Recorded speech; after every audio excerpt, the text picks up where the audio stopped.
চিন্তা করবেন না। বাংলাদেশে নিয়ে যদি আপনাদের কোনো পরিবার থাকে, পরিজন থাকে, কেউ পড়াশোনা করতে যান, কেউ চিকিৎসা করতে এসে ফিরতে না পারেন, যদি কোনো সহযোগিতার দরকার হয়, আমি বাংলাদেশ নিয়ে কোনো কথা বলতে পারি না, কারণ ওটা একটা আলাদা দেশ। যা বলার ইন্ডিয়া গভর্নমেন্ট বলবে, আমি বলতে পারি না। কিন্তু আমি এটুকু বলতে পারি, অসহায় মানুষ যদি বাংলায় দরজা খটখটানি করে, আমরা তাদের আশ্রয় নিশ্চয়ই দেব।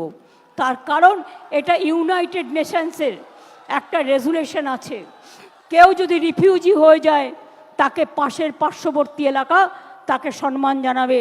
যেমন আসামে একটা গণ্ডগোল হয়েছিল বড়দের সাথে, আলিপুরদুয়ারে তারা দীর্ঘদিন ছিলেন, আমিও গিয়েছিলাম তাদের সাথে দেখা করতে।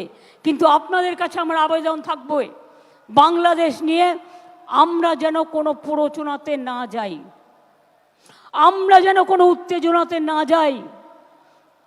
আমাদের সহমর্মিতা, আমাদের দুঃখ, সে যারই রক্ত ঝরুক তাদের জন্য আছে। আমরা দুঃখী, আমরাও খবর রাখছি। ছাত্রছাত্রীদের মহান প্রাণ, তাজা প্রাণগুলো চলে যাচ্ছে।